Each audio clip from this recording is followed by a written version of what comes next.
ಸಚಿವರಾದಂತಹ ಜಮೀರ್ ಅಹಮದ್ ಅವರಿದ್ದಾರೆ. ಸರ್, ಇವತ್ತಿನ ಹೋರಾಟ ರಾಜ್ಯಪಾಲರಿಗೆ ತೆರಳಿ ಏನ್ ಹಕ್ಕೋತ್ತಾಯ ಮಾಡ್ತೀರಿ? ಯಾಕಂದ್ರೆ ಈಗ ಈ ಹಿಂದೆನೂ ಕೂಡ ನಿರ್ಣಯ ತಗೊಂಡು ಕಳಿಸಿದ್ರು. ಡಿಮ್ಯಾಂಡ್ ರಾಜ್ಯಪಾಲರು ಎಲ್ಲರಿಗೂ ಸೇರಿರೋ ರಾಜ್ಯಪಾಲರು, ಅವ್ರಿಗೆ ಪಕ್ಷ ಇಲ್ಲ.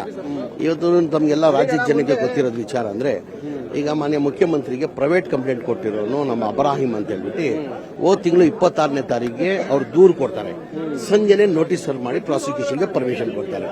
ನಾವು ಡಿಮ್ಯಾಂಡ್ ಏನು, ನಮ್ಮ ರಾಜ್ಯಪಾಲರ ನಾವೆಲ್ಲ ಶಾಸಕರು, ಮಂತ್ರಿಗಳು, ಮಾಜಿ ಮುಖ್ಯಮಂತ್ರಿಗಳು ಎಲ್ಲ ಹೋಗ್ತಾ ಇರೋ ಕಾರಣ ಅಂದ್ರೆ, ಅದಕ್ಕಿಂತ ಮುಂಚೆ ನವೆಂಬರ್ ಅಲ್ಲೇನೆ ಲೋಕಾಯುಕ್ತ ಅವರು ಕುಮಾರಸ್ವಾಮಿ ಅವರು ಪ್ರಾಸಿಕ್ಯೂಷನ್ ಕೇಳಿದ್ದಾರೆ. ಕುಮಾರಸ್ವಾಮಿ ಅವ್ರದ್ದು ಕೇಳಿದ್ದಾರೆ, ಜೊಲ್ಲೆ ಅವ್ರದ್ದು ಕೇಳಿದ್ದಾರೆ, ಜನಾರ್ದನ್ ರೆಡ್ಡಿ ಅವ್ರದ್ದು ಕೇಳಿದ್ದಾರೆ. ಅವ್ರು ಬಿಟ್ಟು ಮಾನ್ಯ ಮುಖ್ಯಮಂತ್ರಿಗೆ ನೀವು ಕೊಟ್ಟಿದ್ರಿಲ್ಲ, ಇವ್ರಿಗೆ ಏನಕ್ಕೆ ಕೊಟ್ಟಿಲ್ಲ ಅಂತ ನಾವೆಲ್ಲ ಶಾಸಕರಿಗೆಲ್ಲ ಸೇರಿ ರಾಜ್ಯಪಾಲರು ತಾವು ಇದೇ ವಿಚಾರಕ್ಕೆ ಸಲಹಾ ನಿರ್ಣಯ ಕೂಡ ಕ್ಯಾಬಿನೆಟ್ ತಗೊಂಡ್ರಿ, ಒತ್ತಾಯ ಮಾಡಿದ್ರಿ, ಸಲಹೆ ಕೊಟ್ರಿ ಗವರ್ನರ್ಗೆ. ಅದನ್ನು ಅವರು ಸ್ವೀಕಾರ ಮಾಡಿಲ್ಲ. ಈ ಹೋರಾಟನ ಸ್ವೀಕಾರ ಮಾಡ್ತಾರೆ ಅಂತ ಅನ್ಸುತ್ತಾ? ಮಾಡಲೇಬೇಕಾಗ್ತದೆ.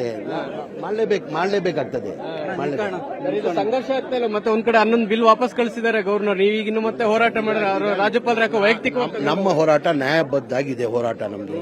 ನಾವು ಇಷ್ಟೇ ಕೇಳೋದು, ಒಬ್ಬ ಪ್ರೈವೇಟ್ ಕಂಪ್ಲೇಂಟ್ ಕೊಟ್ಟಿದ್ದು ಅಬ್ರಾಹಿಂ, ಆದ್ಮೇಲೆ 26ನೇ ತಾರೀಕು ಹೋದ ತಿಂಗಳು ಜುಲೈ 26ನೇ ತಾರೀಕಿಗೆ ದೂರು ಕೊಡ್ತಾರೆ ಸಂಜೆ. ಅದೇ ಸಂಜೆ ನೋಟಿಸ್ ಸರ್ವ್ ಮಾಡಿ ಪ್ರಾಸಿಕ್ಯೂಷನ್ ಕೊಡ್ತಾರೆ. ಲೋಕಾಯುಕ್ತ ಅವರು ಕುಮಾರಸ್ವಾಮಿಗೆ ಪ್ರಾಸಿಕ್ಯೂಷನ್ ಕೇಳಿ ನವೆಂಬರ್ ಅಲ್ಲಿ ಕೇಳಿರ್ತಾರೆ. ನವೆಂಬರ್ ಎಷ್ಟಾಯ್ತು? 8 ತಿಂಗಳು ಮೇಲೆ ಆಯ್ತು. 8 ತಿಂಗಳು ಅವ್ರು ಕೊಟ್ಟಿಲ್ಲ.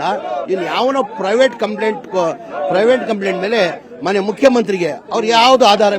ಮುಖ್ಯಮಂತ್ರಿಗಳ ಮೇಲೆ ಎಲ್ಲೆಲ್ಲೂ ದೂರಲ್ಲೂ ಮುಖ್ಯಮಂತ್ರಿಗಳು ಪಾತ್ರ ಇಲ್ಲ. ಪಾತ್ರ ಇದ್ದಿದ್ರೆ ಪರವಾಗಿಲ್ಲ, ಅವ್ರ ಪಾತ್ರನೇ ಇಲ್ಲ. ಅವ್ರ ಧರ್ಮಪತ್ನಿದು ಮತ್ತೆ ಅವರ ಬಾಂಬೆನಿಂದು ಜಾಗ ಸಂಬಂಧಪಟ್ಟ ಮುಖ್ಯಮಂತ್ರಿಗೆ ಏನ್ ಸಂಬಂಧ ಇದು? ಮುಖ್ಯಮಂತ್ರಿಗೆ ಏನಿಗೆ ಪ್ರಾಸಿಕ್ಯೂಷನ್ ಬೇಕಾಗಿತ್ತು? ಮುಖ್ಯಮಂತ್ರಿಗೆ ಸಂಬಂಧನೇ ಇಲ್ಲ ಯಾವ್ದನ್ನ.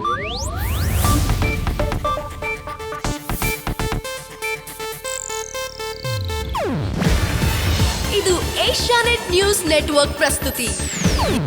ನೀವು ನೋಡ್ತಿದ್ದೀರಾ ಏಷ್ಯಾನೆಟ್ ಸುವರ್ಣ ನ್ಯೂಸ್.